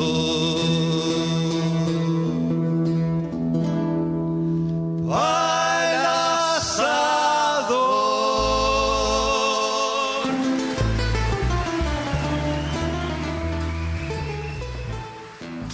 Conversaremos a continuación con Martín Cardoso, que es presidente de la FOICA, Federación de Obreros de la Industria de Carnes y Afines, y con María José Rey, que es magíster en Historia Económica, cursando doctorado, es integrante del programa de Historia Económica y Social en la Facultad de Ciencias Sociales y autora de La reconfiguración de la industria frigorífica en Uruguay, 1980-2015. Martín, María José, gracias por estar con nosotros. Bienvenidos. Bueno, muchas gracias por la invitación. Para empezar por estas cifras y por la repercusión en los trabajadores, ¿cuántos tiene la industria frigorífica en total? ¿Cuántos trabajadores y trabajadoras son? ¿Y cuántos están en el seguro de paro? Bueno, sobre esa pregunta, nosotros somos aproximadamente unos 14.000 trabajadores de más de 35 frigoríficos, lo cual hoy hay 2.300 trabajadores aproximadamente, los cuales nosotros estamos en conocimiento. ¿Por qué digo esto? Porque hay algunas plantas que están sin actividad, que nosotros nos enteramos que están sin actividad, ya sea por los datos de INAC o conversaciones, o se comunican con nosotros internamente por las redes porque no tienen organización sindical. Ejemplo, frigorífico de Mercedes, 100 trabajadores ahí, se sumarían 100 trabajadores más que están desde enero del 2024 sin actividad, que cuando no tiene organización sindical a nosotros se nos pierde más o menos la realidad de las trabajadoras y los trabajadores, pero sí estamos ascendiendo tal vez a 2.500 trabajadores en el seguro de paro. Están en conflicto, están en preconflicto, están manejando esta situación que se podría definir como crítica. ¿En qué situación está el gremio con respecto a esto en este momento? No, nosotros primero estamos en alerta, no solo por las situaciones actuales, que estamos hablando de 8 plantas cerradas con deudas millonarias, que podemos hablar dentro de esos 2.500 trabajadores, Lorciné y Rosario, de capital chino, sin actividad el 2023, 2 frigoríficos de Salto, uno sin actividad el 2024 de mayo, otro en diciembre del 2024 sin actividad, sumale Casablanca, sumale lo que es Paso de los Toros, frigorífico Florida sin actividad de diciembre del 2024. No, nosotros en esta situación particular, primero estamos en alerta y segundo, activamos los mecanismos de tratar que los trabajadores estén cubiertos por el subsidio de desempleo, cuestión que se nos está haciendo cuesta arriba. Vamos a seguir hablando sobre estas situaciones que pasan diversos frigoríficos, pero María José, ¿cómo te parece que podemos mapear lo que es la realidad de la industria frigorífica? Porque capaz que tenemos como una especie de idea arraigada, ¿no?, de que los industriales de la carne son todos poderosos, pero sin embargo hay firmas que tienen situaciones muy complejas, económicas muy complejas, y que terminan pasando estas cosas que estaba contando Martín. Sí, yo creo sí que a veces desde fuera, ¿no?, quienes no estamos en el sector tendemos un poco a simplificar la realidad y hacer, o sea, crear relatos o ideas, fijar ideas que en realidad por lo menos hay que matizarlas, ¿no? Y entonces pienso como la industria frigorífica, yo creo que arroja más luz mirarla como parte de una cadena que es compleja, que es la cadena cárnica, y no de forma aislada, ¿no? ¿Y por qué digo esto? Porque si pensamos en los consumidores a los cuales destina sus productos, más del 70% son consumidores del exterior. Entonces es una industria mayoritariamente tomadora de precios, y a la vez las condicionantes en esa comercialización también en gran medida vienen de reglas de afuera, reglas de juego dadas, y que son cambiantes. O sea, el mercado cárnico internacional es muy dinámico, ¿no? Lo estamos viendo como, por ejemplo, las medidas que está aplicando Estados Unidos con la suba de aranceles a muchos productos, entre ellos los agropecuarios. Entonces yo pienso, cualquiera que esté en el negocio cárnico hoy está mirando esos anuncios que hace Trump a diario con preocupación, o hasta especulación, diría yo, ¿no? Pues está esto de la amenaza de que a la carne uruguaya le suban los aranceles a Estados Unidos, pero también por otro lado la oportunidad que significa la represalia que ha tomado China en esto de subir los aranceles a los bienes agropecuarios estadounidenses. Esto pensando en los consumidores del sector. Si vamos a poner foco en los proveedores, o sea, el insumo central de la industria frigorífica es el ganado. Entonces, entender la operativa de los frigoríficos sin reparar en la dinámica ganadera es como bien difícil. Y bueno, yo advirtiendo de que en realidad no hice un estudio de márgenes de rentabilidad de las empresas frigoríficas o de la estructura de costos, sí sé que más del 80% de los costos totales de la empresa frigorífica lo representa el ganado. Entonces, eso uno podría inferir de que gran parte de la rentabilidad está determinada por la eficiencia en la gestión de la compra-venta de materia prima, ¿no? Y por otro lado de la ecuación, también una eficiencia al momento de estimar, proyectar precios a los que venden los productos, que como dije, no están enteramente controlados por la empresa frigorífica. Entonces eso plantea desafíos, ¿no? Cualquier empresa frigorífica con la gran heterogeneidad que hay, ante algún error de cálculo de compra de materia prima y vende el ganado más alto, o un imprevisto de algún mercado importador que hace la diferencia y vende a precios menores, pierde competitividad, ¿no? Y ahí, bueno, depende un poco de las características de las empresas, cómo sobrelleva, tienen para sostenerlo, qué tanta espalda, cómo sobrelleva estos riesgos, ¿sí? Entonces, es un negocio que por lo menos es riesgoso, con márgenes de rentabilidad chicas. Esto sin tener números precisos. Bien, sobre esto, Martín, estaba dando el ángulo académico.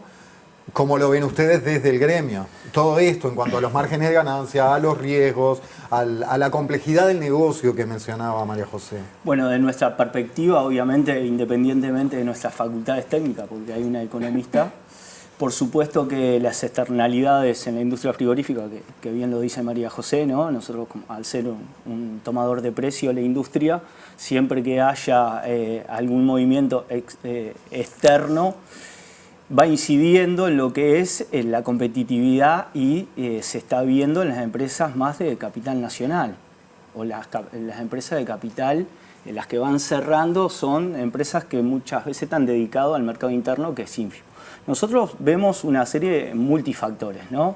Yo, como comentaba fuera de cámara, soy un viejo joven en la industria, trabajo desde el 99 en un frigorífico, hace 25 años, y pasé todo lo que es capital nacional, trabajo ahora en una empresa de capital de multinacional. ¿A qué edad arrancaste, me dio esa curiosidad? A los 18, tengo 44. Y como es... Y bueno, lo que vemos es que no pueden competir. La estacionalidad en la industria frigorífica se ha dado en el correr del tiempo. Las empresas, aunque están habilitadas la mayoría para todos los mercados, hay algunos mercados que han dejado como plan B o plan C. Antes, cuando se terminaba la cuota 481, había un plan B, que era trabajar para Israel, el kosher, ¿no? Perdón, ¿la cuota 481? La cuota 481 es una serie de cortes que entra a la Unión Europea sin arancel. Está Hilton y la cuota 481, la diferencia es que unos son terminado a pasto y los otros pueden ser animales feedlot.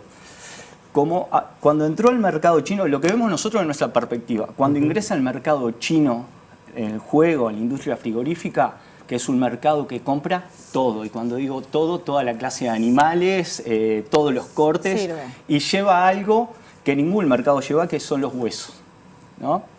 ¿Qué hizo la industria frigorífica? Dejó esos nichos como plan B, plan C, y se enfocó en el mercado chino. Y cuando China te apaga la luz, hablando en la jerga nuestra de vestuario, y vos no tenés clientes, ya sea para la 481, para Estados Unidos, ¿no? Estados Unidos, que ahora creo que el 40% ha aumentado la venta para los mercados del norte, Estados Unidos, Canadá, México. Si vos no tenés habilitaciones o no pasaste las auditorías correspondientes, te quedás sin plan B.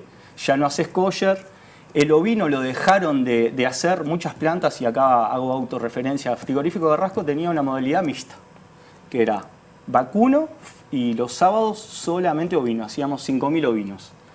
Como ya no es rentable y tiene esa volatilidad, ¿no? La semana pasada valía $5.500 la tonelada de ovino y a la otra semana vale 3.000. ¿Qué hace la industria frigorífica? Esto lo dejamos de hacer. Y hay frigoríficos que pueden sostener esa pre-zafra más larga, ¿no? Que pueden trabajar a pérdida. Y las plantas chicas que vienen haciendo la bicicleta, fíjate las plantas que han cerrado deuda de 10 millones, 25 millones, porque no tienen plan B. Y eso es lo que le ha pasado. Y no pueden competir con lo que ha sido el avance de las empresas multinacionales. Y en ese sentido, María José, ¿qué perspectiva tenés y cómo afecta este avance de las multinacionales en lo que es la industria frigorífica uruguaya? Claro, igual es un poco lo que decía Martín, en esto de que para las empresas chicas, sean extranjeras o nacionales, es un mayor desafío. Por ejemplo, sobrellevar estos periodos de precios del ganado al alza, o periodos en los que los precios internacionales están bajos. ¿Por qué? Porque en realidad por lo general tienen menor espalda financiera, y eso las diferencia de las grandes y sobre todo de las multinacionales. Hoy en Uruguay las empresas extranjeras que están son de origen brasileño en su mayoría. Digo de origen porque en realidad son empresas transnacionales, ya no son brasileñas. Están entre las grandes jugadoras globales, hablo de Minerva, de Marfrig. Y son empresas que se han ido expandiendo a lo largo de los 20 años últimos, no más allá. Empresas que se expanden a nivel geográfico, entonces tienen filiales en todas partes del mundo. Y no solamente se expanden espacialmente, ¿no? Geográficamente, sino también que diversifican rubros, porque están produciendo distintos tipos de carne, se han extendido a lo largo de la cadena, han saltado actividades que nada tienen que ver con la carne, ni con los alimentos siquiera, yo que sé, desde energía, maquinaria.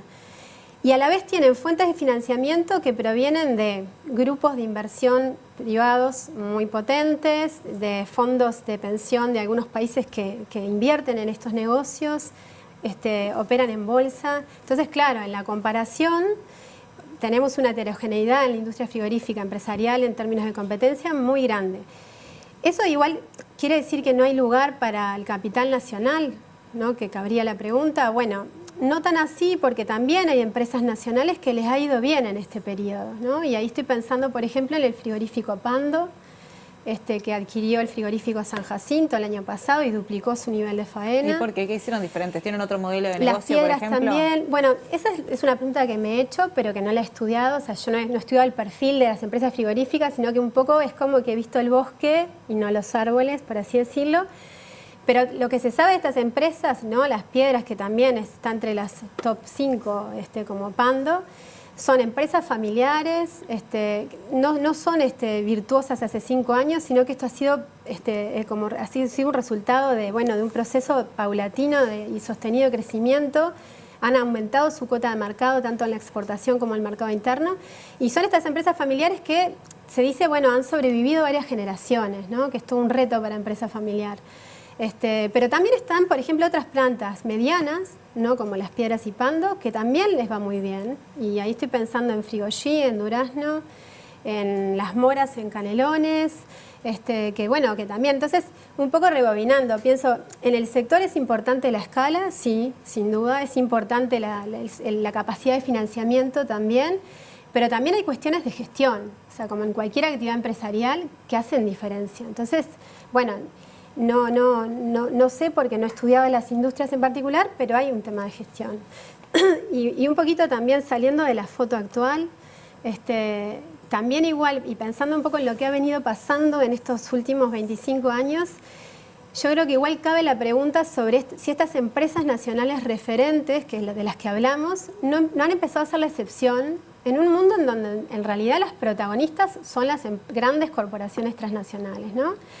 ¿Por qué? Porque ahí estoy pensando, ya quitándome de foco de las empresas fuertes hoy nacionales, y pienso en aquellas que siendo fuertes y sólidas se vendieron, ¿no? Quizás ahí el ejemplo más claro es el frigorífico Tacuarembó, que en el 2006-2007 lo compró Marfrig, siendo un frigorífico sólido, rentable, también con una trayectoria familiar muy importante. No, pero dieron con el número ahí, se ve. Bueno, sí, claro. Entonces, por ahí, no digo que el destino de la industria frigorífica vaya a ser extranjero o brasileño en este caso, sino que, describo la tendencia de lo que ha venido siendo, sin valoraciones, ¿no? Pero si fuera a poner valoración, yo creo que cualquiera que está en el sector hoy entiende que lo ideal sería una industria frigorífica donde tengan cabida las empresas medianas, como ahora las empresas grandes, y que haya espacio para el capital nacional. O sea, entiendo que es esa. Eso ahí solo se conseguiría a través de ciertas reglas marcadas por el Estado. Y el Estado es muy importante, pero por salirme de estos casos puntuales que mencioné y yendo un poco a mirar el conjunto de las empresas frigoríficas, nosotros tenemos una industria frigorífica que desde hace 25 años más o menos abarca 40-45 plantas frigoríficas habilitadas a nivel nacional. De esas 40-45, 13-14 plantas explican el 80% de la faena y el 80% de la exportación. Y eso no es hoy, sino que ha sido así durante estos 20 años. Las mismas plantas, ese núcleo duro, ¿no? ¿Qué ha cambiado? Que esas plantas han sido adquiridas mayoritariamente por los extranjeros. Hoy tenemos de esas 14, 8 en manos de empresas brasileñas, 4 y 4, Minerva, Marfrig, y después estas otras nacionales que he venido mencionando. Y desde el punto de vista de los trabajadores, ¿cómo ha afectado esa extranjerización y esa concentración? Bueno, lo hablamos con María José. Nosotros, en nuestra perspectiva, a veces se habla de la soberanía nacional. Tenemos una discusión interna, ¿no? Dentro de la organización, que somos casi 30 sindicatos, donde hay en ese universo de gremios de capital nacional y capital brasilero. De mi posición, y lo defiendo porque tengo fundamentos para defenderlo, creemos que si de una perspectiva miramos, condiciones de trabajo, salarios, gestión del personal, condiciones de medio ambiente, etcétera, las multinacionales, por supuesto. ¿Son mejores? Sí, por supuesto. Las empresas de capital nacional tienen tendencia a la tercerización, al debilitamiento de la organización sindical. Los mayores problemas con los gremios, persecución, malos tratos, los hemos tenido en empresas de capital nacional. ¿Hay buen vínculo entonces con los jefes de las multinacionales? Tienen otra gestión del personal. ¿Cuál es la parte negativa de las multinacionales, la cual nosotros denunciamos? quien denuncia trabaja en una multinacional. Es el uso y el abuso del subsidio de desempleo para llegar a objetivos que no puede llegar a través de la negociación colectiva. Te manda un año al seguro, como hizo un frigorífico Canelones, rebaja salarial. Más cerca en el tiempo, frigorífico BPU, 5 meses de seguro de paro, rebaja salarial, moneda de cambio. Pool de Cerro Largo, 100 trabajadores echados, seguro de paro, 100 trabajadores echados. Frigorífico Colonia de Marfrig, en 2 oportunidades, en el 2014 y en el 2018, rebaja salarial, casi año y medio en el seguro. Perdona, cuando decís moneda de cambio, rebaja salarial, ¿a qué te referís? Y te dejan el seguro, para entrar a trabajar tenés que firmar un convenio a la baja. Si para volver. Para volver. Bueno, mirá, volvés pero con menos sueldo del que tenía. Y hay gremios. ¿Eso está en la legalidad? Y es una herramienta del Estado. El seguro de paro y la extensión está previsto en la ley. Pero nosotros entendemos que las empresas uso y abuso. Por eso estamos en esta situación ahora que este gobierno actual va a revisar caso a caso, porque entiende que hay empresas que hacen uso y abuso de una herramienta la cual pagamos todos. ¿Eso es lo que explica que haya 1 de cada 5 en seguro de paro? ¿Eso es lo que explica? ¿O eso es lo que más le explica? No, porque vos me preguntaste la diferencia entre el capital nacional y... Por eso, ahora voy a otra pregunta, porque hoy al principio decíamos, en la época de la aftosa no había tanta gente en seguro de paro en esta industria. Han tirado muchos elementos sobre la mesa. Entonces voy ahora a otra pregunta. ¿Qué crees que explica que haya 1 de cada 5 aproximadamente en seguro de paro? Para mí la industria está infravalorada. Yo escuchaba a Matos que dice que es de nuestro sector primario, que es el que mayor se exporta, no es real. La forestación está por arriba de la industria frigorífica. Esto da señales que ya no somos el sector o que somos el punta de lanza en la exportación, en la importancia. Sí tiene una importancia y connotaciones sociales, políticas, porque están dentro de la rama de actividad y muchos sectores del poder, ¿no?, que son históricos, que tienen cuestiones transversales. Pero sí está infravalorada.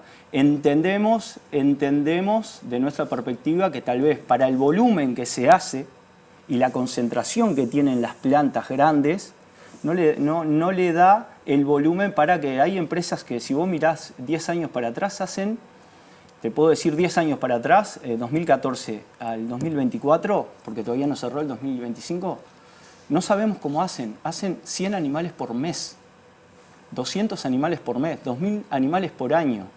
Y más o menos para tener una empresa regular con una plantilla de 300 trabajadores como es frigorífico Frigogy, Las Moras, y más o menos tenés que estar en las 100.000 cabezas. Para decir, trabajo 20 jornadas en el mes, 7 o 8 horas.